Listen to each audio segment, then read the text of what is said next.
Əzim, necəsən? Salam. Nə şəkil? Salam, yaxşı siz necəsiniz? Yaxşı, sağ ol. Bu nə şəkildir belə? Mən Allah, şeytanın ardıcıllarındanam da. niyə? Çünki düzünü desəm, mənim üçün Tanrı başqa bir şeydir. Sizin Tanrıdan fərqlidir mənim Tanrım. Siz antropomorfik bir Tanrıya inanırsınız. Yəni sizin kitablarınız sizə Allah haqqında hər hansısa bir məlumatlar verir ki, Allah ədalətlidir, Allahın emosiyaları var, Allah qəzəblənir, cəhənnəmə göndərir. Bu belə deyək, möhtəşəm bir varlıqlara bu nisbətlərin edilməsi onu cılızlaşdırır. Razısınız mənim fikrimə? Sən fikir bir dənə. Hə. Biz Yəni bilirsiniz necə? Yəni mən deməyim bu razılaşsam, yəni qulaq as, yəni sənin fikirlərini dinləyirəm, yəni. Amma yəni təbii ki, razılaşmıram da, yəni. Yəni çünki bilirsiniz, amma niyə razılaşmıram biz onu müzakirə etməliyik də, düzdürmü? yaxşı, yaxşı. Çünki Olsun. sən əgər bunu razılaşacaqdımsa səni bura niyə qaldırıram? Yəni belə deyək də, mən sizi necə başlasam, siz deyirsiniz Tanrı şuurlu Ya bir varlıqdır. sən bir Bax, söz deyim. Sən neçə bir-birimizlə gəl tanış olaq. Mənim adım Asimdir. Aydındır. mənim adım Azərdir.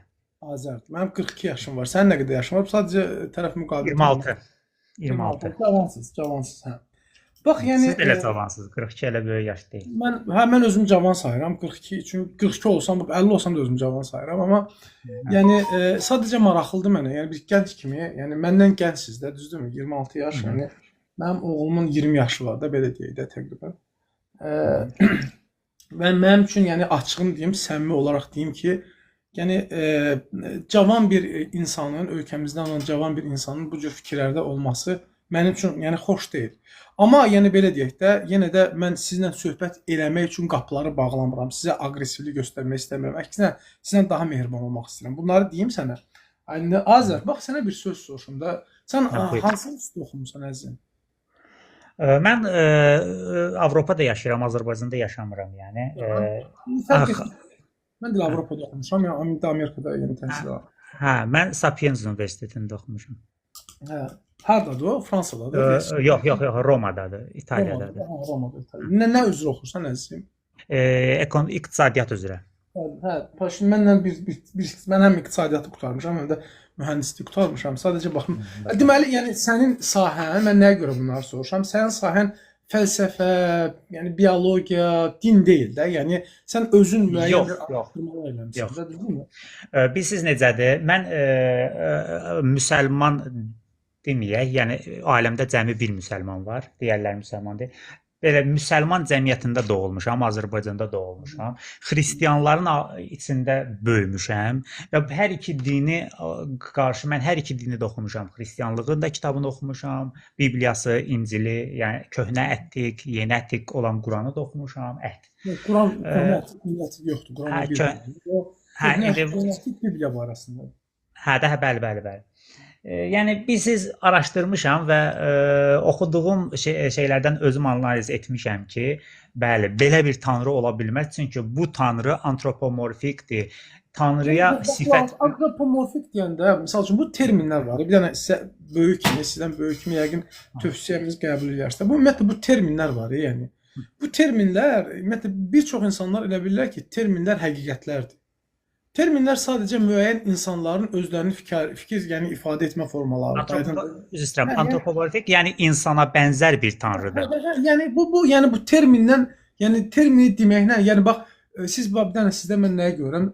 Antropomorfik bir varlıqdır, məsəl üçün siz deyirsiniz, vücuddur da, düzdürmü?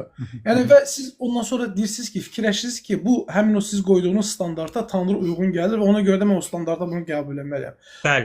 Amma yox, bu düzgün deyil. Yəni bilirsiniz necədir? Bir şeyin zatı var, bir şeyin vəsfləri var da, düzdürmü? Yəni biz zatı olmayan bir tanrıya inanmırıq. Başa düşdün nə demək istəyirəm? O ki qaldı vəsflərə gəlincə isə də, yəni bu vəsflər, bu vəsflərin yəni müştərək vəsflər ola bilər, aydındır? Müştərək olmayan vəsflər ola bilər. Və müştərəklik özü də bütün mənalarda müştərəklik deyil, aydındır? Sən əzizlərimdən üzr istəyirəm, əzizlərim, qardaşlarım. Biz müsəlmanıq, Amma yəni orada yazırlar ki, bəziləri yo bununla danışma və s. və axı bu xətadır əzizlərim. Və mən danışacağam. Mənə elə yəni bu belə adamlar lazımdır. Mənlə razılaşmayan, müxalif olanlar. Aydındır? Hə. Yəni mən məsəl üçün gəlsin mən bir-iki dənə suala cavab verim, mənə şeyx desin, bu mənə maraqlı deyil. Yəni aydındır, amma belə insanlarla danışmaq, belə insanları dəvət eləmək mənim üçün xoşdur. Aydındır? Ona görə xahiş edirəm, oradan aşağıdan, yəni şey eləməyin də, qıcıqlandırıcı şeylər yazmayın. Xahiş edirəm. Hə, əzizim Azər, davam edək. Hə. Məsəl üçün Tanrının birincisi Tanrının olması məsələsinə gəlincə, yəni əvvəlcə sən yəni ola bilsin ki, İslam, yəni İslam məsələsinə ola bilsin ki, belə deyək də, səthi araşdırmalarla gəlmişəm. Məsəl üçün mən özüm ateist olmuşam vaxtında, uşaqlar bilirlər də bunu, aydındır. Lakin ondan sonra yəni İslam dininə gələndən sonra, mən İslam dininə gələndə özümə söz vermişəm ki, mən təqlid eləməyəcəm, aydındır. Mən gələcəm, ərəb dilini mükəmməl öyrənəcəm və İslam elmləri, yəni İslam elmləri dedikdə biz yəni belə deyək də, də şişmək olmasın, yüzlərlə kitab oxumaq qədər, aydındırmı? Yəni oxuyaraq yəni İslamı öyrənməyə çalışmışam. Xüsusən də bu İslam məsələsi, İslam dinində yəni ad və sifətlər məsələləri, aydındır, Tanrının olması, yəni bizdə İslam dinində Tanrı barəsində elm 3 yerə bölünür. Məlumat üçün deyək. Birincisi Allahın yəni rububiyyəti, yəni Rəbb olması. Rəbb olması, Rəbb dedikdə nədir? Yaradan, sadə misallarla danışacağam. Yəni sən başa düşəsən də, yaradan, sifət verən, heç nədən var edən, aydındır və bu cür şeylər. Aydındır. İkincisi isə Allahın uluhiyyət sifətləri var. Yəni o sifətlər ki, onlar insanlardan ibadəti tələb edir. Aydındır, əqli olaraq gərəkdirir. İndi gələcəm, izah edəcəm. Üçüncüsü Allahın ad və sifətləri var. Aydındır, ad və sifətlər nədir? Allah özü bizə özü barəsində məlumat verib və özünü bizə vəsf edib. Aydındır. O ki qaldı, məsəl üçün Tanrının Rəbb olaraq, yəni olmasına gəlincə isə, Tanrının Rəbb olaraq olmasına gəlincə isə, bunun başa düşülməsi üçün Allah bizə yəni çoxlu dəlillər gətirmir. Aydındır? Yəni ona görə də İslam dinində Rəbb sözü ilə ilah sözü arasında fərq var. Rəbb sözü, yəni bir növ belə deyək də, yəni Allahın yaratmasından, idarə etməsindən, tədbir görməsindən, bu şeylərlə bağlıdır. İlah sözü isə, yəni ibadətə layiq olmaq deməkdir. Çünki ərəb dilində ələhə sözü ibadət etmək deməkdir. Aydındır? Zəlil olaraq ibadət etməkdir. İlah isə fiil vəzində, yəni ibadət edilən deməkdir. Biz Rəbb məsələsi ilə bağlı, yəni Tanrını tanımaq üçün bizim Allahın bizdən yəni istəyişi əsas yəni nə etmək? Ağlımıza və belə deyək də müşahidəmizə qayıtmağımızdır. Aydındır? Aydındır. Yəni nəyə gətirirəm? Yəni məsəl üçün kitablarda, məsəl üçün də oxuduğun şeyi Quran kitabında oxuduğun və ya məsəl İslam dini barəsində aldığın bəzi məlumatlar, bu yəni belə deyək də rububiyyət məsələlərini izah etməyinə köməkçidir. Aydınmı? Misal gətirim, biraz ola bilsin geniş oldu, amma başa salmaq istəyirəm. Məsəl üçün belə deyək də, məsəl üçün yaradan olması, bir yaradan olması məsələsinə, Qurana baxsan, onun isbatı üçün cəmi bir dənə ayə var, qalan ayələrdə isə, qalan bir neçə ayədə isə göndərişlər var insanın ağlına və fitrətinə, müşahidəsinə. Aydındır əzizim? Yəni ona görə də əgər biz Tanrının yaradan olmasını, elm sahibi, yaradan olması, hikmət sahibi olmasını müzakirə ediriksə, bu, yəni bütün səmavi dinlərdə də və eləncədə İslamda da, yəni insanın ağlına və məntiqinə qayıdan məsələdir. Bax, indi misal üçün, biz səninlə danışırıqsa, mənim sizə sualım var da, siz ümumiyyətlə yaradana inanırsınız, yoxsa yox? Yox, yaradana inanmıram. Ümumiyyətlə, yəni bir canlı bir yaradıcının, şuurlu bir yaradıcının olduğunu qəbul etmirəm. Bəli, yaradan mən enerjiyə deyə bilərəm, yaradan mən zamana deyə bilərəm, yaradan mən təbiətə deyə bilərəm, amma bunlar şuurlu bir varlıqlar deyil. Bax, indi belə deyək də, yəni bir yaradanın, bax, sizə bir sual verim də, Gəlin sizə bir sual verim. Bax, bir sual verəcəm, maraqlı bir sual verəcəm, gözləyin. Hı. Yəni Mən etirazım olan yeri deyim ki, siz biləsiniz ki, mən niyə görə Tanrını qəbul etmirəm. Olarmı? Onu deyim, sonra sualı verin. əlbəttə. Deməli, bilirsiniz, Tanrıya o sifət deyilmə var ha. Tanrı o zaman möhtəşəm bir Tanrı olardı ki, biz onun haqqında heç bir təsəvvürümüz olmasaydı. Mənim üçün Tanrı budur, qardaş. Mən Tanrı deyəndə heç sürə təsəvvür edə bilmirəm ki, o nə olan şeydir. Amma mən bu günləri dini kitabları açıb Tanrının sifətlərini görəndə artıq mənə görə Tanrı sərhəddlənir, yəni məhdudlanır. Yəni Tanrı o qədər də möhtəşəm olmur. Nəyə görə? Çünki Tanrıya məsələn deyirlər Tanrı şuurlu bir varlıqdır. Tanrıya şuurlu varlıq demək Tanrının özünü alçaltmaqdır. Nəyə görə? Çünki nədir? Şuursuzluq yəni. O belə şuurun olması üçün birincisi beyin lazımdır.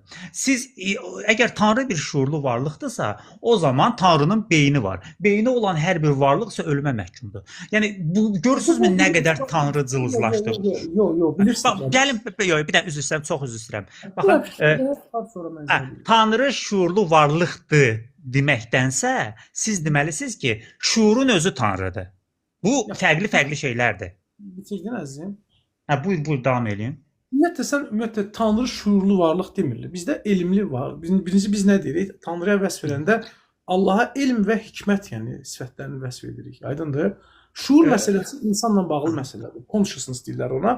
İnsanın öz-özünü tanıması məsələsi. Bu insana xas olan bir şeydir.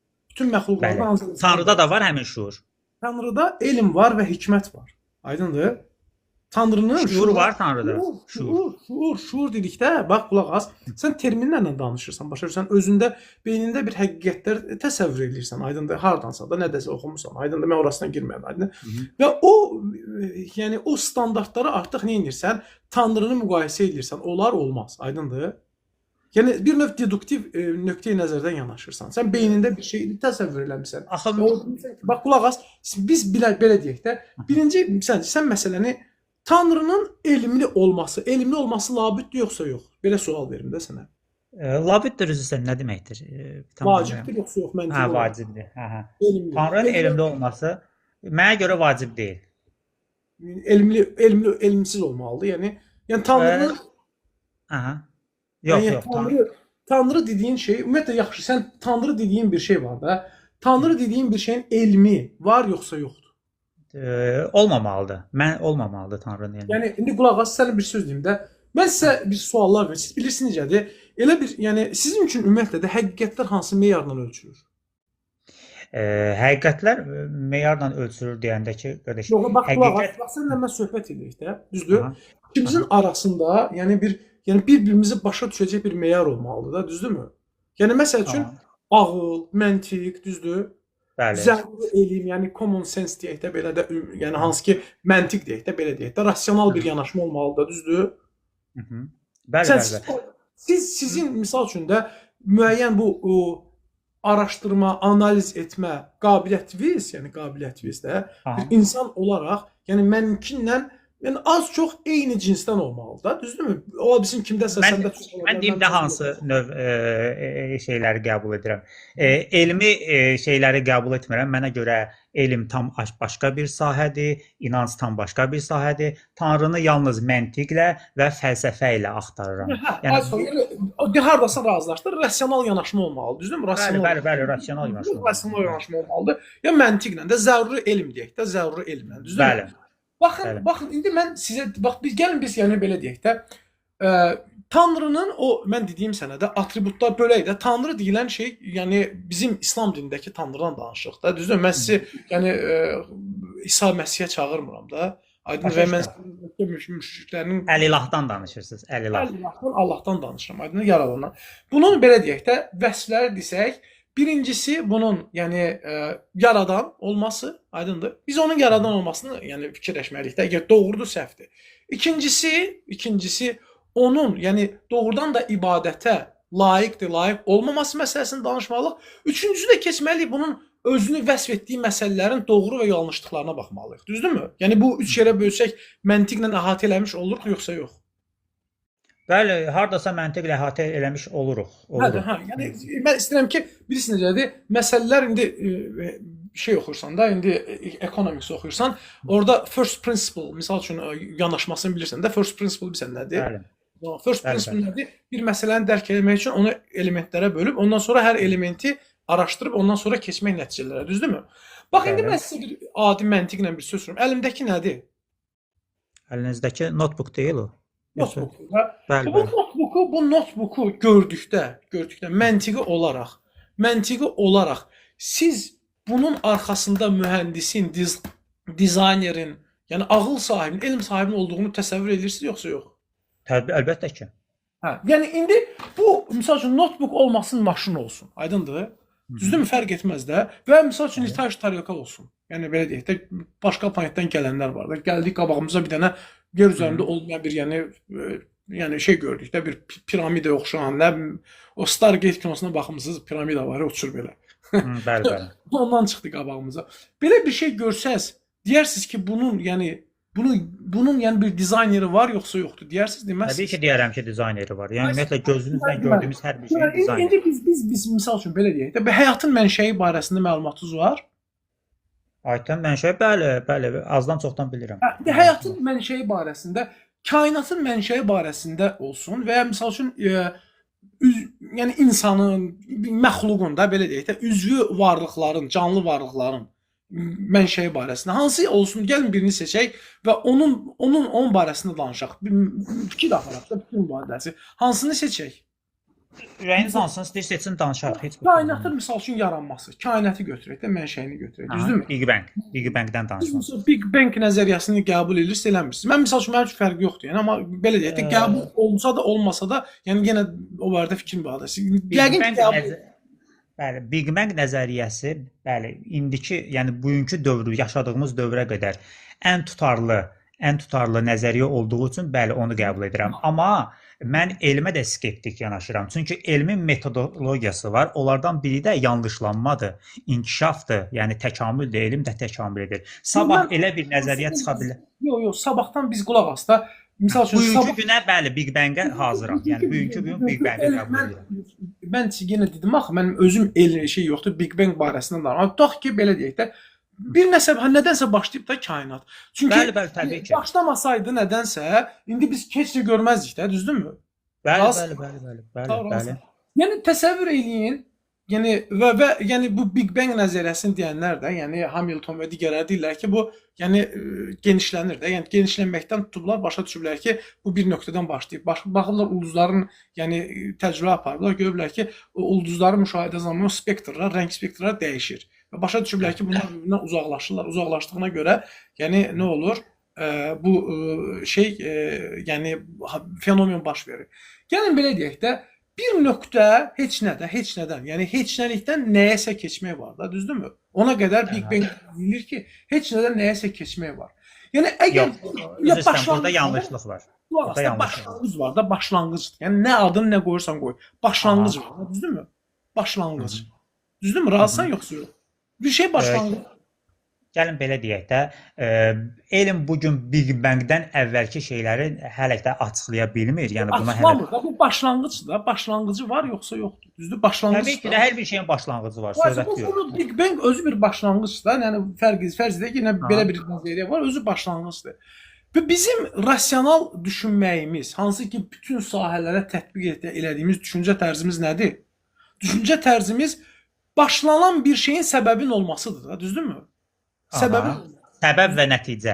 Səbəb və nəticə. Çünki səbəb-nəticə ardıcıllığı olmasa, yəni biz bu gün heç nə görməzdik də, düzdürmü? Heç nə olmazdı. Sənlə mən söhbət edə bilməzdik məntiqi olaraq. Bəli. Və misal üçün biz Big Bang məsələsinə baxanda, həm Big Bang məsələsini götürsək, özü özündə başlanğıc olduğuna görə, aydındır.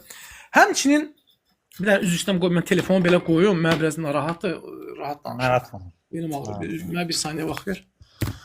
Hə, Big Bang nəzəriyyəsi yoxdur, Big Bang nəzəriyyəsi olsun. Ya başqa nəzəriyyə. Bizim o başlanğıc yerdə mən adını fərq etmir, nə olsun, nə olur olsun da. Bunun böyük partlayışdır. Böyük partlayış olsun. Yəni mənim üçün yəni əhəmiyyətli deyil o qədər bunun hansı formada olubdu, necə olsun. Mənim üçün belə deyək də bu məsələlər nəzəriyyə olduğuna görə bir insan olaraq bizim müəyyən bir rıçaqlarımız var da, düşüncə rıçaqlarımız var. Düzdürmü?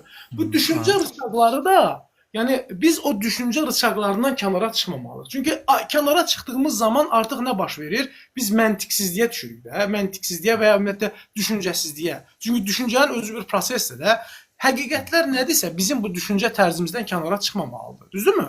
Həqiqətlər Bəli. nədirsə mən bu dəqiqə mən öz düşüncə tərzimlə baxıb, yəni deyə bilərəm ki, bu həqiqətdir yoxsa yox.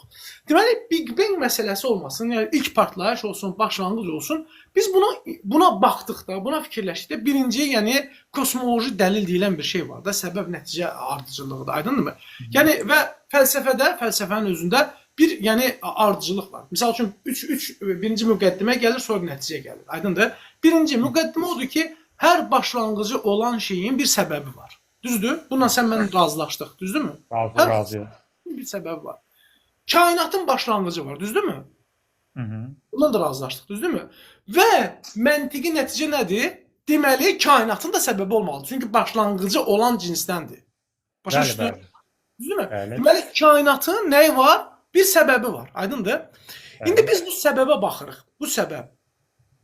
Bu səbəb baxırıq görək, yəni indiki elmlə bu səbəb var, düzdür? Bir şey, yəni səbəb oldu, aydındır? Səbəbdən əvvəl onun baş verməsindən baş verməməsi arasında ehtimallar nə qədər idi? 1% bəlkə, bəlkə 0%. Yox. Bizim ağlımızda, yəni belə götürsək ehtimal nəzəriyyəsindən ehtimalla götürüb bizim ağlımızda başlaya da bilərdi, başlamaya da bilərdi, düzdür? Başlaya da bilərdi, başlamaya da bilərdi, düzdürmü? Bu iki ehtimal bir-birinə məntiqi olaraq bərabərdir yoxsa yox? Ağlımızda. Yəni başda da Bəli, ağlımızda. Mən elə bildim sən, bəli, 50%. Yəni əgər birincisi bax səbəb, bir tərəfdən deyirik ki, səbəblə başlanğıc varsa səbəb var, aydındır? İkincisi deyirik ki, iki bir-birinə bərabər ehtimal var, aydındır? Və bu ehtimallardan biri o birisinə üstün gəlir. Aydındır? Biri o birisinə üstün gəlir. Biri o birisinə üstün gəlirsə mütləq bunun bir tərcih eləyəni var. Başa düşdün? Çünki ağıl, məntiq tələb edir ki, iki bir-birinə bərabər olan şey, məsəl üçün bir şey sükunatdadır, düzdürmü? Sükunatda olmasıyla onun hərəkətdə olması ehtimalları bərabərdir, aydındır? Lakin onun sükunatdan hərəkətə keçməyi, hərəkətdən sükunata keçməsi mütləq bir iradənin səbəbinin olmalıdır. Bir muracih deyirlər ona, tərcihin səbəbinin olmalıdır. Aydınmı? Və buna da görə də biz bilirik ki, Big Bang'in olub-olmamasıyla məntiqi olaraq, ona görə də məsəl üçün baxsan böyük fəlsəfəçilər, məsəl üçün götürsən İbn Sinanı götürsən, Fərabini götürsən, bunlar hamısı nə deyirlər? Deyirlər ki, onlar görsən düzdür, İslam dininə zid bir şey deyirlər. Amma məntiqi nəticələri nədir? Bunlar deyirlər ki, bu vacibül vücuddur. Aydındır, vacibül vücud nədir? Qoy sənə başa salım. Ümumiyyətlə, bütün hər şeyin baş verməsinin 3 forması var.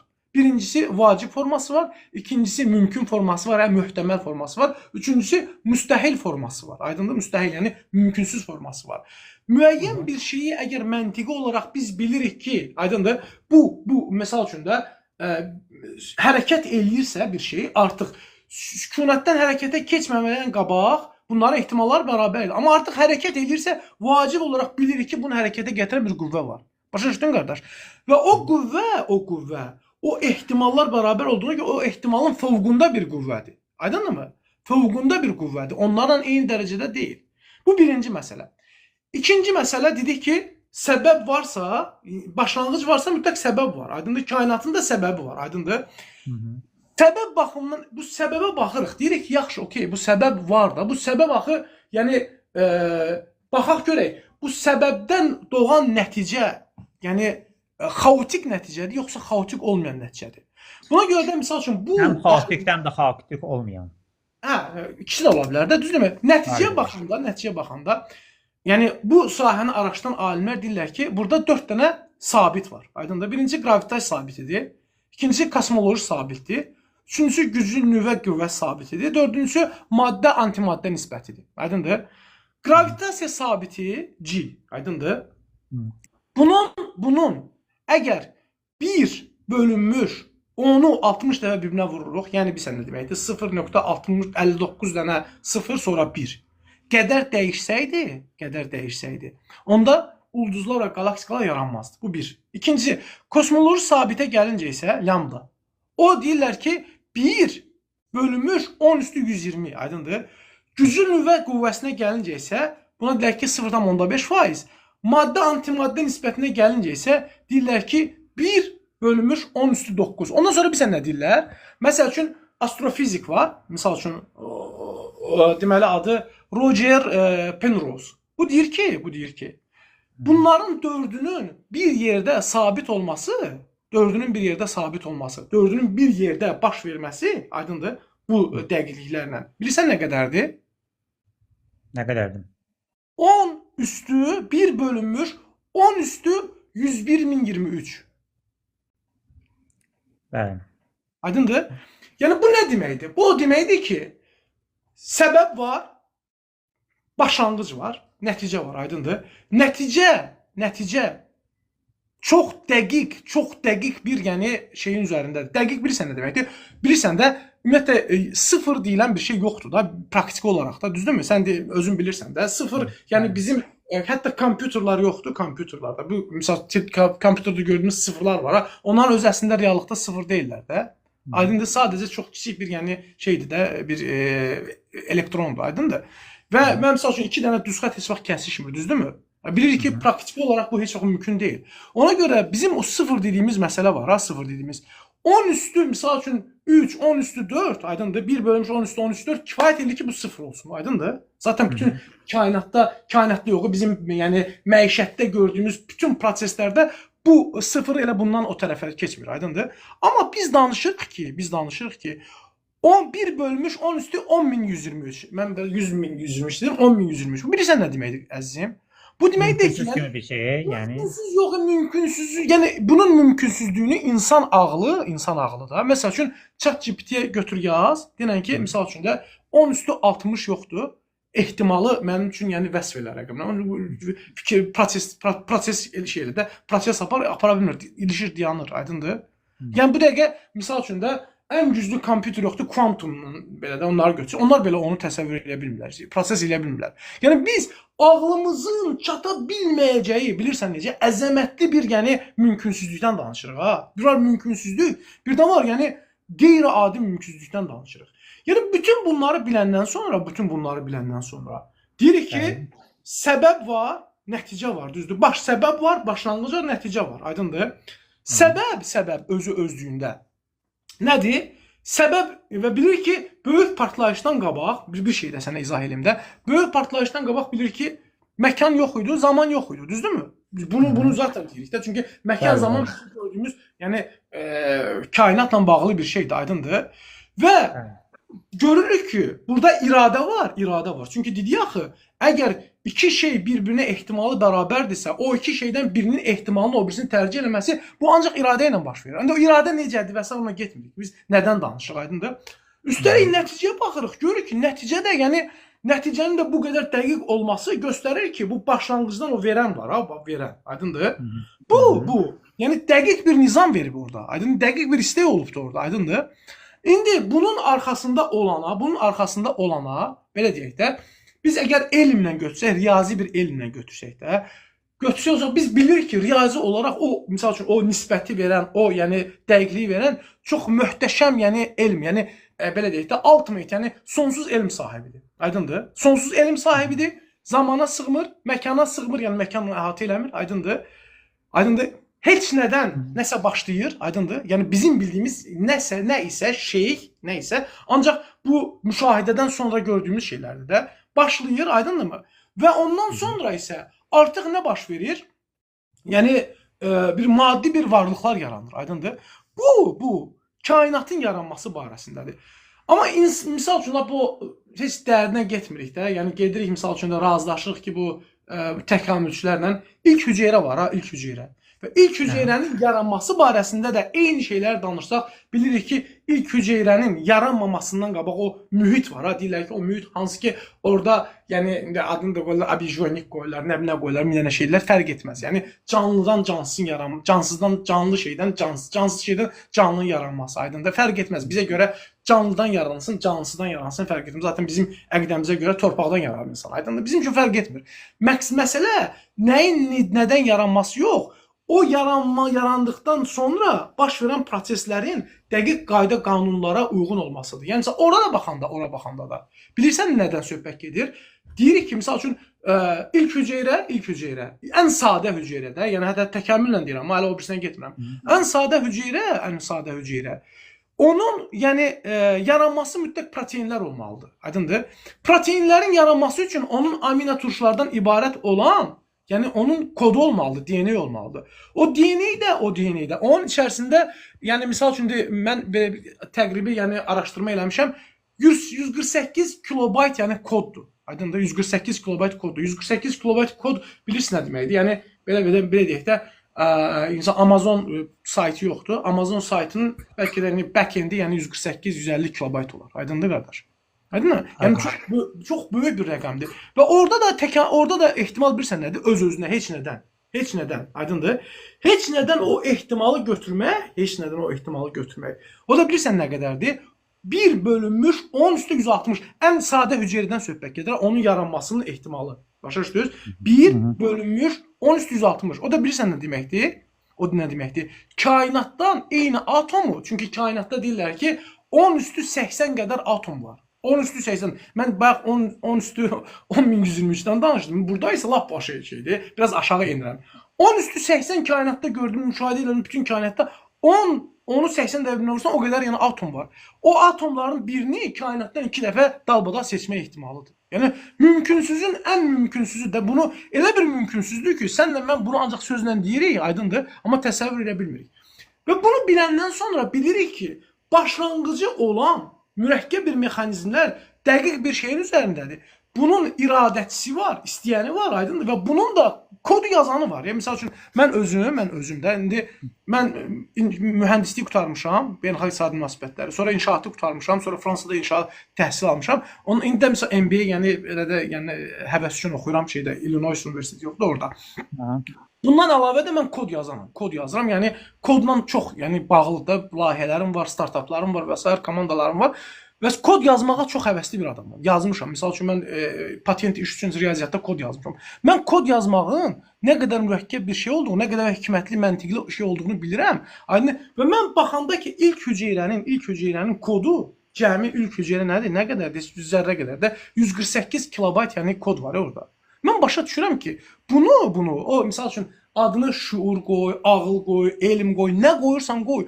Bu çox, yox gigabayt deyil əzim. Yəni, gigabayt yazan, yəni kod yazan kilobayt. Nəysə, gigabayt başqa şeydir, yəni kilobayt başqa. Gigabayt yəni yaddaşdan söhbət. Biz kodun özündən danışırıq. Kod nədir? Oradakı simvolların sayından kilobayt gəlir, aydındır? Yəni sən dediyin 148 gigabayt kod ümumiyyətlə yer üzərində bəlkə yoxdur. Nəysə, kod, misal üçün kodu yazan əgər bir insan, bir çox, yəni belə deyək də,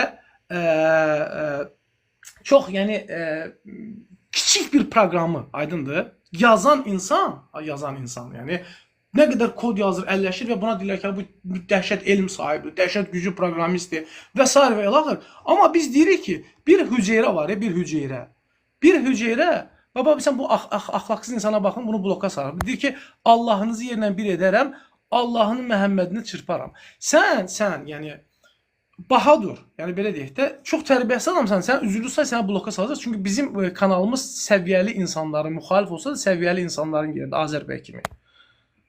Bunu bloka salacaq. Deməli, aydın əzizim, başa düşürsən, bunların hamısını biz təsadüflərə bağlayırıqsa da, biz onda nə deyirik? Deyirik ki, misal üçün, gəl belə deyək də, alimlər yoxdur, misal üçün, müəyyən bir, misal üçün, şey götürsək, misal üçün, Fred Hoyle adlı bir ateist var. Deyir ki, yəni, kainatda bu nizamın yaranması var, ha. Deyir, elə bir fizika ilə, kimya ilə super elmli bir varlıq nə edib? Yəni, o...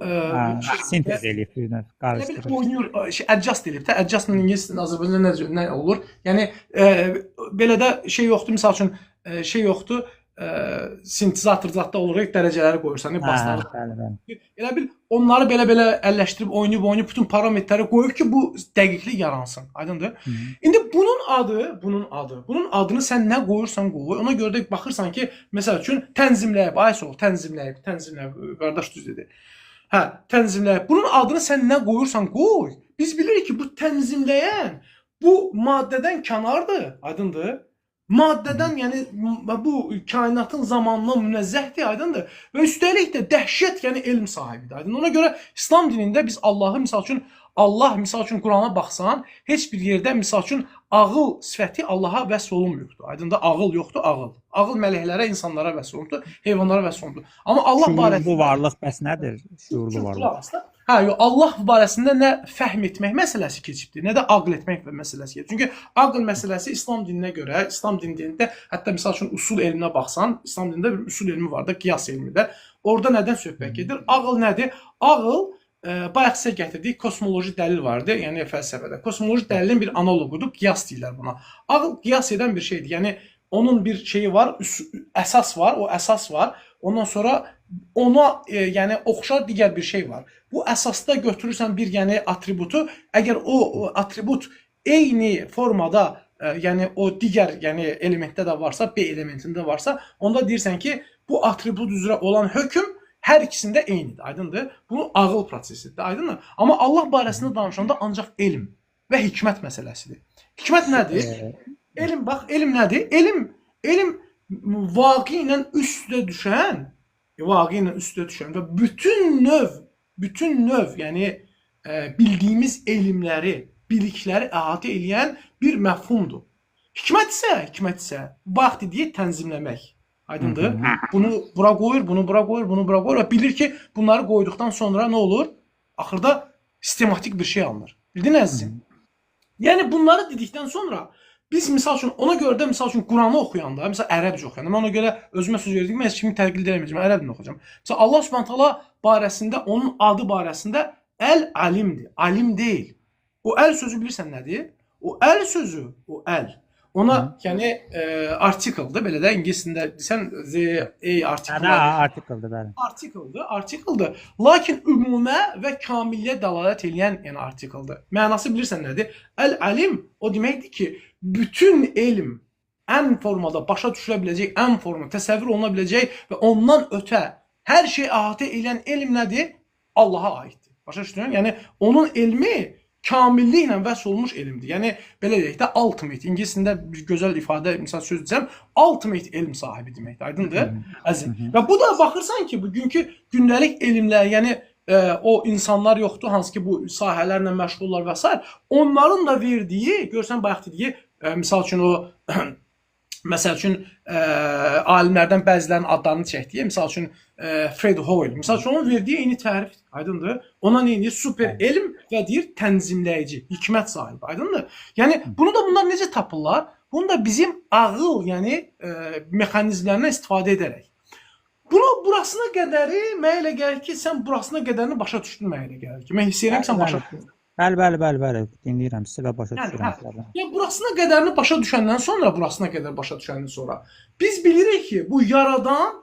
İndi məsələn mən desən deyirəm ki, o rububiyyət, o dedik ki, Allah barəsində biz dedik ki, onu belə deyək, elementlərə parçalayaq birinci prinsiplə da. Birinci prinsip nədir? Rəblik məsələsidir. İkinci prinsip nədir? Dedik ki, ilahlıq məsələsi. Üçüncü prinsip ad və sifətlər məsələsidir. Aydındır? Əgər rəblik məsələsinə baxacaqsa, o rəblik məsələsi nədir dedik? Onun ultimate, yəni super elm sahibi olması, super, yəni dəhşət də, yəni Rəbb şeydir də, öyrədən şəxsə deyirlər də, müəllim. Rəbb öyrədən şəxsə demək. Yox, Rəbb həm öyrədəndir, həm yəni Rəbb biz nədir? Rəbb yəni bir haldan başqa hala, yəni riayətlə, can yandıraraq, yəni onu bir haldan başqa hala keçirmək deməkdir. Aydındır, ona deyirlər, o sözdən götürülür. Aydınmı? Və mənə əsasən üçüncü hal maraqlıdır. Bax, o üçüncü hal. Bu ikinci hala gəlincə isə, ikinci halın qısa olaraq deyim. Qısa olaraq Allah, yəni biz dediyimiz Rəbb, yəni o yaradan, o ultimate var ha, o biz başa düşürük ki, əgər kainatda hər bir nöqtənin yerini tənzimləyibsə, bu insanın özü də təsadüfən yox, biz qəti olaraq təsadüfü qəbul edirik. Biz insanın kamil bir, yəni məxluq olduğunu inanırıq və doğrudan da belədir, aydındır. Bugün bir hüceyrəni, əgər bugün laboratoriyalarda, bugün bizim laboratoriya yoxdur, süni intellektlə, kvantum, yəni kompüterlərlə bir canlı hüceyrə yaransa, onlar nə deyəcəklər? Deyəcəklər ki, çox sağ olun, bunun arxasında yüzlərlə professor, yəni elm xadimləri çalışaraq bir yerdə biz buna nail olduq. Aydındır? Və biz bunu bilirik ki, əgər bir hüceyrə bu qədər elm lazımdırsa, hüceyrələrdən ibarət böyük bir sistem. Aydındır? Məsəl üçün biz hardan götürür? Ananın bətninə düşmüş bir spermadan da, düzdürmü? Və bunun artması baxırsan ki, elə bil riyazi kodla baş verir. Elə belə baş vermir. Yəni ki, 32 oldu, 64 oldu. Qardaş, 32 64 oldu, cansız bir şey necə oldu elə? Yəni söhbət odur. Aydındır? Niyə oldu? Niyə oldu? Və bunu biləndən sonra biz artıq bilirik ki, o Rəbb, yəni bizim həyatımızdakı qayda qanunları da, bizim həyatımızda fiziki qayda qanunları da edib tənzimləyibdir. Tənzimləyəndən sonra İslamda məsələn tövhid anlayışı nədir? Deyir, əgər mən Rəbbəmsə, mən səni yaratmışamsa, mən səni bir səbəb üçün yaratmışam və o səbəbdə nədir? Mənim qoyduğum qayda qanunlar və sənə verdiyim azad iradə prizmasında sən azad iradəni nə etməlisən? Mənim qoyduğum qayda qanunların içərisində hərəkət etdirməlisən. Bizə sərhədlər qoyub, elə bir misal optimallaşdırma bilirsən, nədir? Riyazi optimallaşdırma. Məsəl üçün sərhədlər var, aydındır? O sərhədlərin içərisində artıq funksiyanın qiyməti hərəkət edə bilər. İstənilən birini seçə bilər.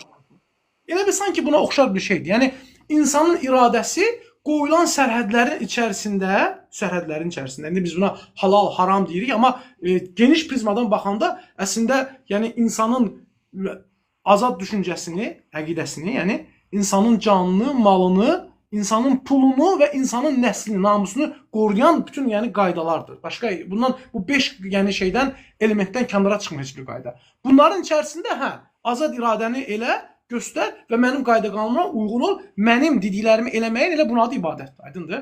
Və ibadətlərdə namaz niyə qılırıq? Çünki bu ümumiyyətlə bunun da psixoloji cavabları var ki, insan ancaq fiziki bir şeyi etməklə, məsəl üçün birdən sevirəm deyirsən də, düzdürmü? Amma ona heç gül almırsan, aydınmı? Amma gülü almaqla sevirəm demək üstə düşəndə nə olur? Artıq sənin sadiqliyin bilinir də, düzdürmü? Sadiqliyin, çünki onun arxasında bir əməl dayanır, hərəkət dayanır, aydındır? Sanki ona oxşar bir şeydir. Bunun da bu uluhiyyət məsələsinə gəlincə isə, uluhiyyət məsələsi odur. Yəni, əgər sənə bu qayda qanunları, mühiti, həyatı, suyu, canı, bədəndəki hər şeyi, gözü, nemət kimi vermişəmsə, sən də ancaq və ancaq mənə ibadət edəcəksən. Yəni, mənim dediklərimlə yaşayacaqsan. O ki, qaldı, sən dediyin suala gəlincə isə, ad və sifətlər məsələsinə gəlincə isə. Ümumiyyətlə, İslam dinində müttəfiq olaraq, misal üçün, Allah Subhanahu özünü tanıtma forması var. İndi onu izah edəcəm. Məsələn, İslam dinində buna nə deyirlər? Leysə kəmitli şey, huva səmiyyül basir. Leysə kəmitli şey nədir? Allahdan bütün, yəni oxşarlıqları nəfi edir, aydındır? Ondan sonra isə onun əl-səmi və əl-basir, əli də bayaq başa saldım sənə, aydındır? Hər şeyi görən olmasını bildirdi, aydındır? Bunu, misal üçün, sadə baxanda, misal üçün, bir sıravi bir müsəlman. Bunun üçün, yəni, mən buna eşitdim, itaət etdim, kifayətdir. Çünki Allah istəmir ki, hamı alim olsun. Çünki hamı alim olsa, başa düşsən, yer üzərində nizam olmaz. Aydınmı? Allah hamıya ağıl veribdir, hikmət verir, amma bəzi insanlara müvəffəq edir. Amma buna dərindən baxanda, məsəl üçün, bu barədə İbn Teymiyyənin, misal üçün də Aristotel və digər Platon bunlara cavabları var, aydındır. Məsəl üçün, ona qədər, misal üçün, leysə kəmitliyi şey, İslam dinində də hətta bəzi firqələr, ancaq bunun leysə kəmitliyi şey hissəsi, yəni onun tayı bərabəri yoxdur, bununla da kifayətlənməklə. Və ondan sonra huvə səmiyyül basir hissəsini neynədir? İnkar edirlər. Çünki nəyə görə? Onlara görə, məntiq elinə görə zat və onun sifətləri var, bir tərif deyilən bir şey var və ona qədər elm deduktiv, yəni bir metodla öyrənilir. Yəni, mən bir şeyi təsəvvür edirəm. Məsəl üçün, gəlin üçbucaq barəsində danışaq da. Üçbucaq barəsində. Üçbucaq nədir? Üç nöqtənin eyni xətt üzrə olmayan üç nöqtəni birləşdirən xətt neyinir? Üçbucaqda. Buna üçbucaq deyilir. Düzdürmü? Aydındır? Bunlar bu tərifi qoyurlar. Məsəl üçün, sən dediyin kimi də antropomorfik, antoloji, belə bir təriflər qoyurlar öz beyinlərində, aydındır? Belə, mən bunu bu cür başa düşürəm, mən qəlbi bu cür başa düşürəm. Mən bundan, misal üçün, biri ona vacibül vücud deyir, biri başqa şey deyir və s. Yəni, beynində bir şey təsəvvür edir. Mən bunu ancaq belə görürəm, aydındır? Və ondan sonra nə edir? Deyir ki, mən buna uyğun gəlməyən bütün məsələləri ondan çıxardıram. Aydındır? Başa düşürəm? Mən deyirəm ki, bu üçbucaqdır, amma dörd bucaq gəldirəm, yox, bu üçbucaq deyil, beş bucaq, yox, bu üçbucaq deyil, bu filan şeydir, bu cür.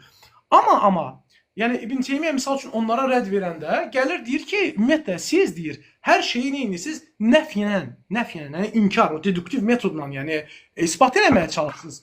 Əslində isə deduktiv metod özü-özlüyündə elm kimi kifayət deyil və mütləq induktiv metod olmalıdır. İnduktiv metod nə deməkdir?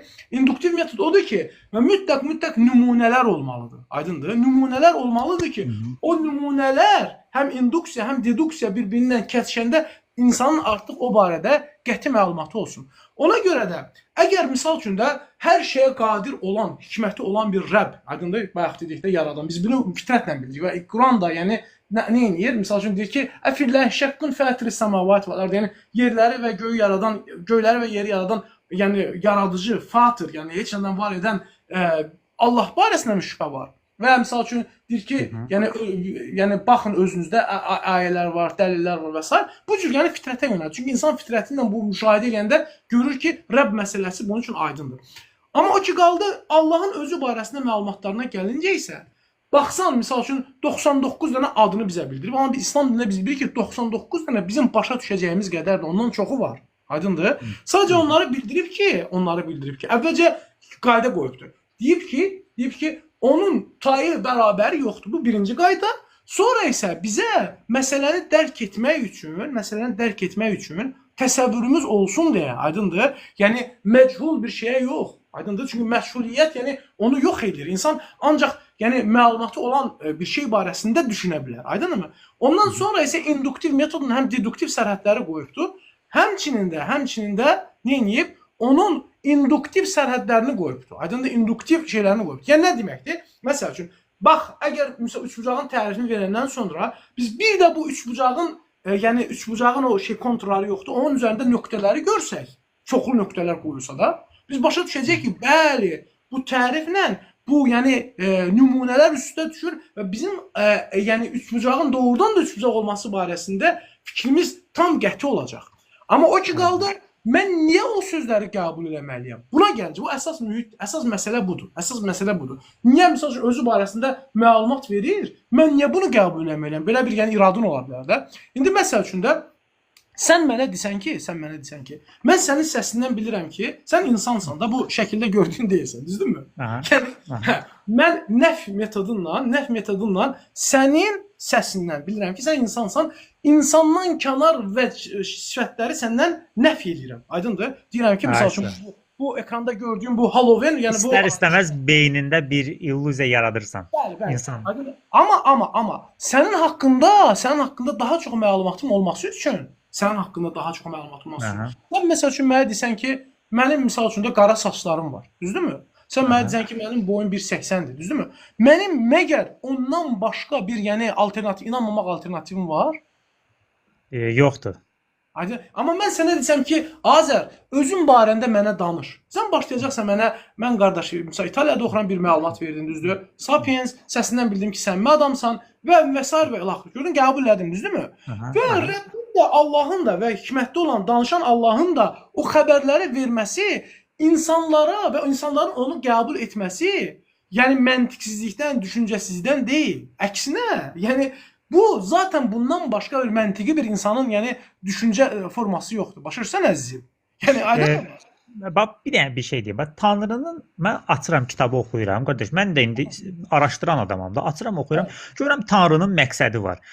Kitab göndərir. Kitab göndərmək onun məqsədindən. Mən oturub fikirləşirəm ki, Tanrının məqsədi varsa bu onu sərhədləndirir də. Məqsəd o deməkdir ki, sən hələ yerinə yetməmiş bir şeydir. Məqsəd arzudur da bir növ. Bax mənim məqsədim var avtomobil almaq. Mən hər maaşımda məsələn pulumu yığmalıyam və o məqsədimə çatmaq üçün nə etməliyəm? Pulumu yığmalıyam da, hərəkətə keçməliyəm. Hərəkətdir bu da. Tanrının da məqsədi var. Özünü tanıtmaq üçün bir kitab göndərib. Düzdür? Kitab göndərib peyğəmbər. Sən axı İslami tərəfdən deyil, axı məsələ deyil. Yox, biz artıq mən İslami tərəfdən ola bilər, mən fəlsəfi tərəfdən. Mən sənə başa düşdüm səni. Qoy mən İslami tərəfdən anladım da. İslami tərəfdən anladım. Çünki sən dediyin insanla özünü müqayisə edir. Ona görə də Allah nə dedi? Leysə kəmitli şey, onun tayı bərabəri yoxdur, aydındır? Və misal üçün Allahın məqsədinə gəlincə isə, Allahın məqsədi misal üçün yaratmasına gəlincə isə, o Allahın atributlarını yaradandır. Daim yaradır, dayanmır, yaradır, aydındır, vəsfidir onun. Aydındır, ondan ayrılmaz bir sifətidir. yaradıbdır. Və həmçinin yaratdıqlarına rəhm etməsi, görsən rəhməti, aydındır. Məsəl üçün qayda qanun göndərməsi də, qayda qanun göndərməsi o məxluqun, yəni məxluqun. Məsəl üçün sənə bir misal gətirim də. Mən oğluma, düzdür?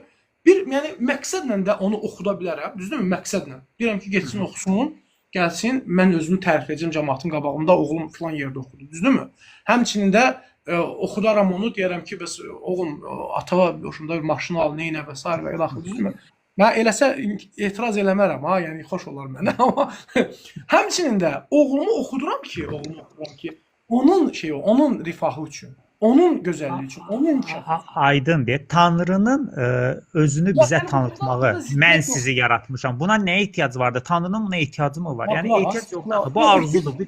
Ehtiyac yox. Sən hər şey ehtiyacla deyil ki. Mən misal üçün əgər oğluma dediyim də, əgər mənim pul qazanmaq və şöhrətə ehtiyacım olsa, övladımı nə edirəm? O niyyətlə oxudaram. Yox, mən sadəcə ehtiyacım yoxdur. Mən tanınıram da, pulum da var, aydındır. Hər şeyim də var, aydındır. Övladımı onun inkişafı üçün oxuduram. Aydındır. Mümkündür əqli olaraq, yoxsa yox? Mümkündür. Və niyə yəni Allah barəsində mümkün olmasın? Yaradıb yaradığının qeydinə qalır. Bu axı kamildir. Bildim, biraz insanla bir söz deyim də, insanda bu sifət, insanda birinci sifət, yəni kamilliyə dəlalət eləyir, yoxsa yəni ikinci sifət? birinci sifət mən deyirəm. Birinci mən oxuduram ki, mən özümü tərifləyim, biraz da varlandan sonra mən maşın alsın. Bu təriflə kamilliyə dəlalət edir, yoxsa oxuduram Zaten Allah da səni yaratdığı üçün. Mən Allaha keçmir. İki ata var. Biri oğlu. Yox, bu insanla Allahı müqayisə etmək olmur. Biz müqayisə eləmirəm. Qulaq as. Müqayisəmiz qəti olaraq müqayisə eləmirəm. Tanrı da səndən şey istəyirdi. Ona namaz qılmalısan, ona ibadət etməlisən. Ona ibadət eləməyimiz o insan üçündür. İnsanın üçün. Yox. Bildim. Tanrının ona ehtiyacı yoxdur. Yox. Bax ona görə də elə məsəl üçün qulaq as. Allah Subhanahu Quranda ayədə deyir: "Va'mur ahlaka bis-salati wastabir 'alayha. La nes'aluka rizqan, nahnu narzuquk." Deyir ki, əhlinə namazı əmr elə, özün də namazdan möhkəm yapış. Aydındır? Biz səndən rızq istəmirik, əksinə biz səni ruzlandırırıq. Aydındır? Və həmçinin başqa bir ayədə, aydındır? "Və mə xalaqtul cinnə vel-insə liya'budun." Mən insanları və cinləri yarattım ki, ancaq mənə ibadət eləsin.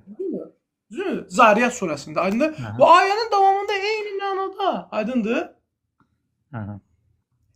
Eyni mənada deyir ki, yəni yəni Zul-Quvvətil Mətin, Allah ruzu verəndir və Allah yəni qüvvət sahibidir. Aydındır? Yəni əksinə namaz qılması, insandan namaz qılmasını istəməsi, insanın rifahı üçündür. Yəni ona görə də Allahın etdiyi bütün şeylər yoxdur. Allahın etdiyi insanla elədiyi müamilələr. Ona görə deyirəm də, özü yəni nə edir?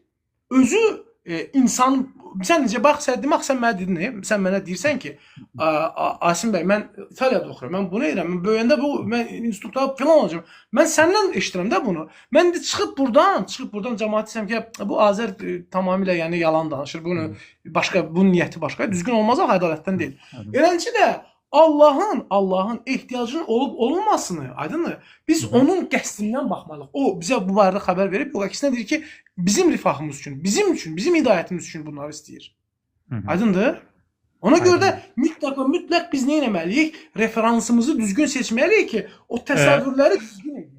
Siz Allahın özünü bizə tanıtmaya da bilərdi də, yaradardı bizi, heç bir kitab göndərməzdi və heç bizə özünü tanıtmazdı. Nəyə görə buna ehtiyac duydu? Mən artıq buna ehtiyac duyuram. Sən niyə ehtiyac duyursan? Mən də sənə deyirəm ki, bu bunun sifətlərindəndir. Bax, məsəl üçün, belə deyək də, gəl bir sənə məxluqla misal. Çünki məxluqla niyə misal gətirirəm? Çünki fəhmi yaxınlaşdırmaq üçün. Mən sənə belə gözə görməyən, yəni bir məxluq, başqa misal gətirmərəm. Biz həmişə misallarla başa salmalıyıq da.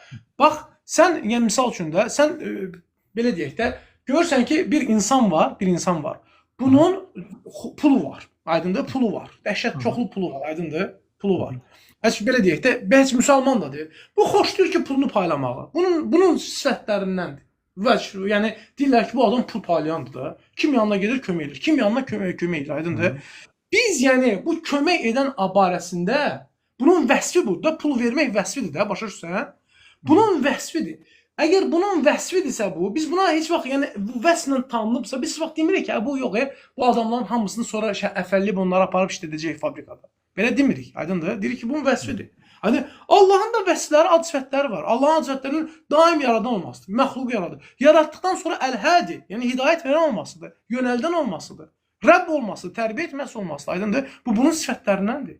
Aydındır?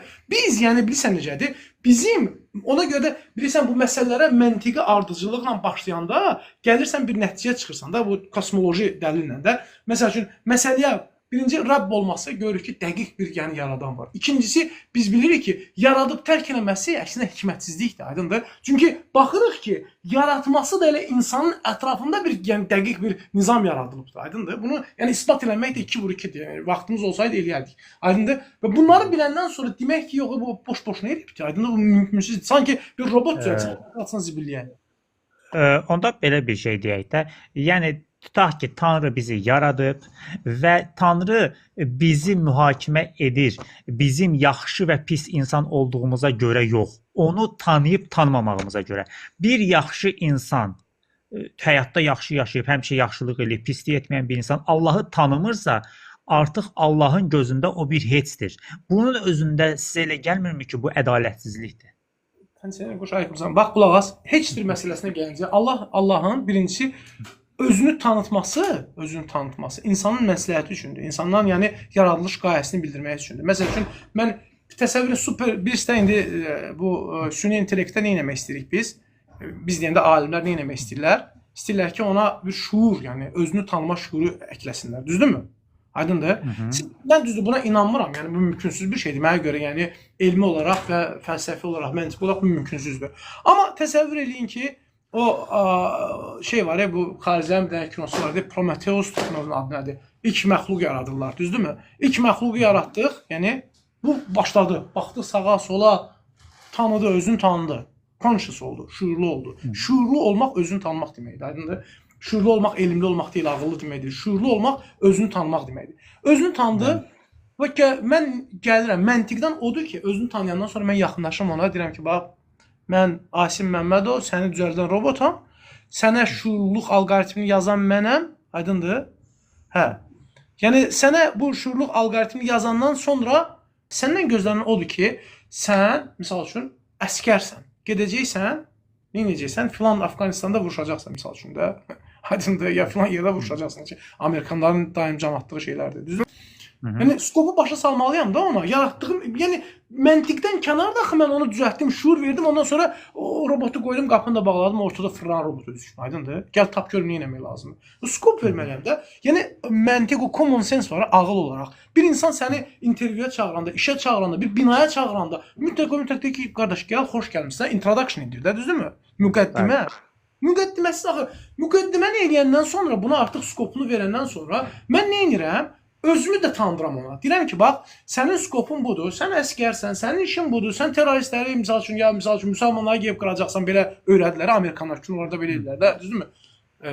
Gəlirlər, öyrədilər, ondan sonra nə edir? Mən isə Amerika dövlətiyəm və s. Əstəğfurullah. İnşallah gün olacağınız müsəlmanlar olsun, biraz kinolardakını anladıram, yəni, aydındır. Hə, Amerika dövlətiyəm, kinolarda gördüyümüzü danışırıq da, yəni, ağıl bunu inkar eləmir, ha, baxırıq, ləzzət edir bizə, düzdürmü? Hə, gəlir, çatdırdıq. Ondan sonra özümü tanımaqda məqsədim nədir? Onun skopunla bağlı özümü tanıtmaqdır da, düzdürmü? Ona görə bax fikir verin. İslam dininə baxanda Allahın bizdən sonra hansı məxluqlar yaradacağı bizə bəlli deyil. Aydındır? Həmçinin Allahın dediyimizdə 99 adı var ha. 99 addan başqa adları bizə bəlli deyil, bizə bildirmir. Çünki bizim skop deyil. Bildinəcəm? Bizlə bağlı, insanlarla bağlı məsələlərdəki sifətlərini bizə izah edib. Ona görə hədisdə gəlibdir, aydındır. Yəni,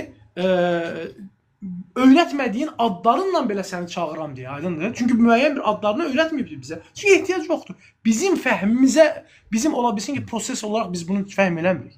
Yəni, biz bilmirik, Allah subhanahu, biz nəyi bilirik? Bilirik ki, bizdən sonra, insandan sonra, tutaq cənnətə girdi inşallah. Yəni, ümid edirəm ki, sən də girəsən, fikrini dəyişəsən. Cəhənnəmə getmək istəməyəcək. Cənnətə girdik. Bizdən sonra Allah yaradacaq. Qəti cavab bilirsən nədir? Bəli, yaradacaq. Çünki nəyə görə? Allah özünü vəsf edəndə onun Əl-Xallaq. Əl-Xallaq nə deməkdir? Yəni fəal vəznində gəldi. Aydındır. Xaliq da var. Əl-Xaliq, ən mükəmməl yaradan, kamil. Həmçinin də Əl-Xallaq, yəni daim yaradan sifəti. Biz bilirik ki, bizdən sonra da Allahın əzəli sifətidir. Əzəli olaraq yaradacaq. Bu bunun vəsfidir. Lakin mənim skopum o robot var idi, robot. Hansı ki özünü atır. Mənim skopum nədir? Robota bildirəm ki, sən mənim barəmdə mən Amerika dövlətiyəm, filan CIA-yəm, nə bilim, nə vəsdir, get işimi gör. Aydındır? Bildinmi qardaş? Başa düşdünmü? Bununla bağlı skopu bildirib bizə. Ondan ötəsini bizə anlatmayıbdı Allah. Anlatmağa da ehtiyac yoxdur. Bizə maraqlı deyil. Yəni cənnətdən sonra bizə deyəcək. Mənə maraqlı deyil, mənim skopum o deyil. Mən o bilirsən necə, təsəvvür edə bilmirəm zaten, proses edə bilmirəm. Aydındır? Mənim skopuma baxıram ki, mənim skopum nədir? Reasonable, yəni ağla batandır. Yəni skop nədir? İş, yəni prinsipim, iş məqsədim. Aydındır? Məqsədimi bildirib və özünü tanımaqda da məqsədi mənim rifahımla, mənim işlərimlə. Lütfən əzizim. Və bunlar kənara çıxmır. Ona görə də, yəni, gəl başqalarına da biraz vaxt verək. Mənə elə gəlir ki, kifayətdir inşallah. Mən əminəm ki, müəyyən faydalı məlumatlar eşitdinsən. Bəli, təbii ki. Yaxşı məzim hazırsa, müvəffəqiyyət istəyirəm. Allahdan sənin üçün hidayət istəyirəm. Xoş oldu sizinlə danışmaq. Allah hidayət versin hamımıza. Yaxşı. Sizdə də. Çox sağ olun. Çox sağ olun. Ən azından hörmətlə danışdınız, hörmət elədik. Çünki biraz ateist deyəndə xüsusən də Azərbaycan cəmiyyətində elə baxırlar ki, nə bilim, qeyri-adi bir məxluqdur, nədir, bir filan da. Yəni çox yerdə hörmət eləmirlər. Amma yenə də təhqir edirlər hətta. Amma yenə də məsələn sizin kimi müsəlmanlar varsa, yəni bu bizə xoşdur, yəni. Ya bilirsən necədir? Bax mən ateizmi, yəni belə deyək də, ümumən götürəndə ateizmi, yəni belə deyək, yəni hörmətli bir şey görmürəm. Yəni mən fikirləşirəm ki, doğrudan da bu yarı bişmiş bir şeydir. Cəmaət çox ateist olmuşam, bilirəm nə demək ateist. Aydındır. Çox gözəl bir ateizm nədir. Mən məsələn ateistlərin özlərinin ateizmdə şübhə salaram.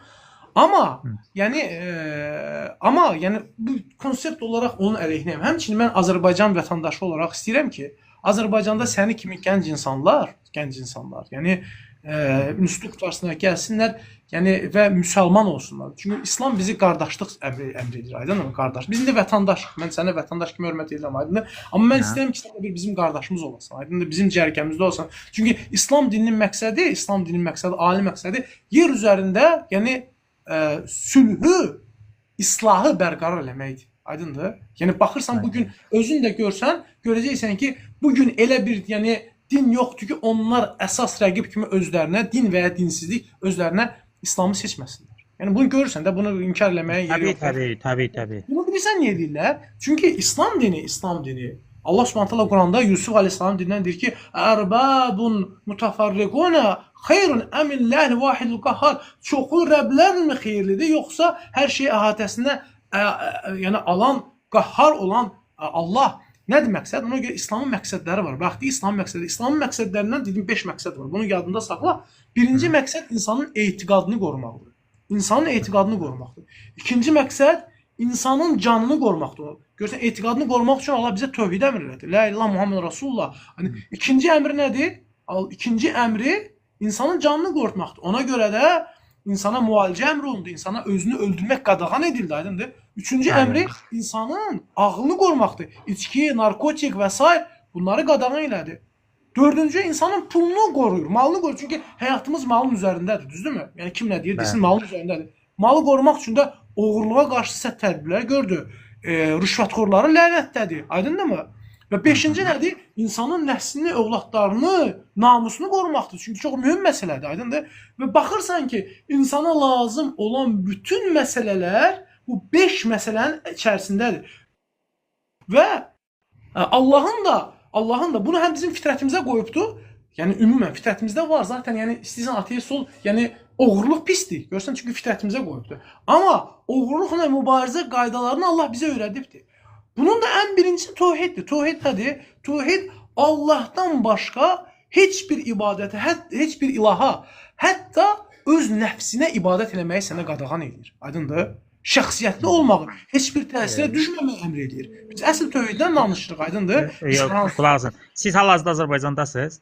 Mən yox, Azərbaycan deyirəm, mən neft layihələrində çalışıram, ona görə xaricdəyim. Hə, olsun. Belə deyək də, lap belə Azərbaycanda da olsanız, fərq yoxdur. Deyək ki, Azərbaycandasınız. İslami Maide 44-də keçir ki, yəni Allahın nazil etdiyi kitabdan verməlisiniz də hökmü. Hökmü Allahın nazil etdiyi kitabdan verməyən kafirdir. Və bu günlərdə Azərbaycanda və yaxud da olsun deyək sekulyar ölkələrdə dinlə idarə etmə yoxdur. Məsələn, siz oğrunun əlini gördü, götürüm kəsim. Bu mümkün deyil axı. Artıq belə deyək də şəriət ölkəsində ancaq bu mümkün ola bilər. İslam dini ilə deyil də, İslam dini ilə işləmir də. İndi sən özün görəcəksən. Bax, tarixə baxsan, İslam dövlətləri bir-birini izləyir. Aydındır? Biz əminik ki, inşallah, yəni ola bilsin o 50 ildən sonra 30 bu post, yəni müstəmləkə dövrüdür. Aydındır? Müsəlmanların ən zəif Qurandan və şəriətdən uzaq düşdüyü bir dövrdür ki, yəni onlardan İslam dövləti alınıbdır. Yəni itiriblər onu. Amma yəni qayıdacaq. Aydındır? Yəni indi müvəqqətidir bu. Aydındır? Və həmin dövrdə də biz nə edirik? Başımızda olan hakimləri, Allah təkcə bizə ona əmr vermir. Həmçinin deyir, özünüzdən olan əmr sahiblərinə tabi olun. Biz əmr sahibinə tabiyik və deyirik ki, bu indiki günümüzdə bu belədir. Amma ümumən, sən bilsən də belə də, qulaq, əlini kəsə bilmir oğrunun, düzdür? Amma bilir ki, hər bir müsəlman bilir ki, aydındır, hər bir müsəlman bilir ki, bu o qədər şiddətli günahdır ki, bu əl kəsilməyə layiqdir, aydındır? Bunun özü insanlarda, məsəl üçün, mən sizə bir misal gətirim. Bir dəfə ümrədə idim mən. Deməli, ömrümdə əli kəsilən adam görməmişdim. Aydındır? Demək ki, orada gördünüz də, yəni. Ömrümdə əli kəsilən adam görməmişdim. Çünki yəni Azərbaycanda yaşamışdım, Avropada yaşamışdım. Saudi Ərəbistanda yəni neft layihəsində çalışıram. Böyük layihələr idarə edirəm mən 1 milyardın üstəsində. Deməli, bu yaşadığım yerdə də belə deyək də, yəni mühəndislər belə yerdə görməmişəm belə. Amma orada təsadüfən əli kəsilmiş oğru gördüm. Bilirsən ilk işim nə oldu? Nə oldu? Zəng elədim yoldaşıma, dedim ki, uşaqlara deyilən, o qədər mənə dəhşətli gəldi ki, yoldaşıma dedim ki, uşaqlara deyilən, mağazaya zada gedəndə birdən nəfsləri zadı nəsə çəkər, götürüb oğruyarlar.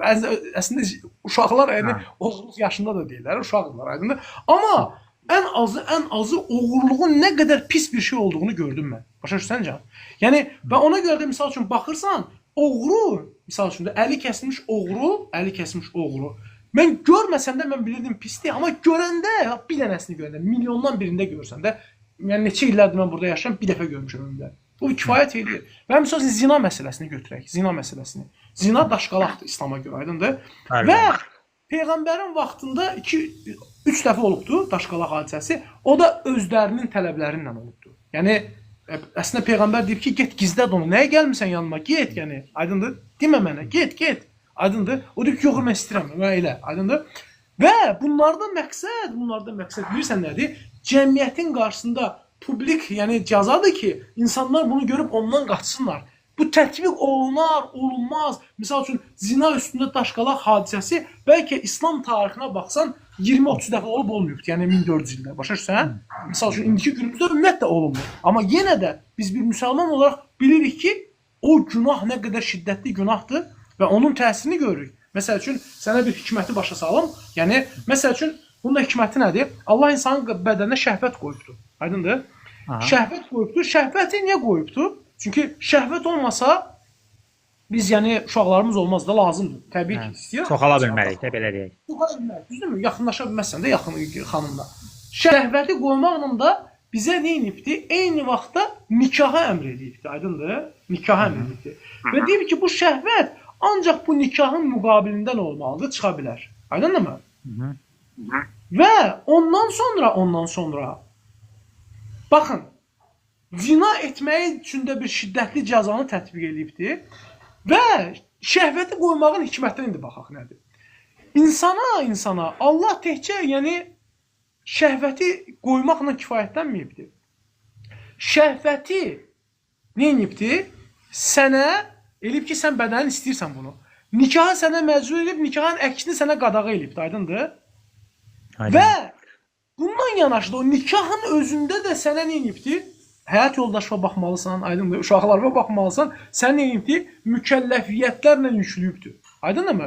O mükəlləfiyyətlər, əgər şəhvət olmasaydı, Mən tutaq yaxınlıq eləmək istəyirəm. Fikirləşəm, uşaq olacaq, məktəb, xərclər, baha, qiymət, arvadın tələbləri və s. və axır. İnanırsan, bəlkə də heç kim yaxınlıq eləməzdi. Qaçıb gedərdilər. Aydınmı? Və bunun müqabilində nə edibdir? Şəhvət verir. O şəhvət insanı nə edir? Həmin məqamda zəiflədir. Artıq sən nəticələr barəsində fikirləşmirsən. Artıq o nəticələr səni nə edir? Təliyə salır, baş verir. Amma yaşadığın cəmiyyətdə, qərb cəmiyyətlərində bunlar nə edirlər? Şəhvəti nikahsız ödəyirlər və çalışırlar ki, nikahsız edəndə uşaq olmasın. Düzdürmü? Bilirsən də bunu. Bəli.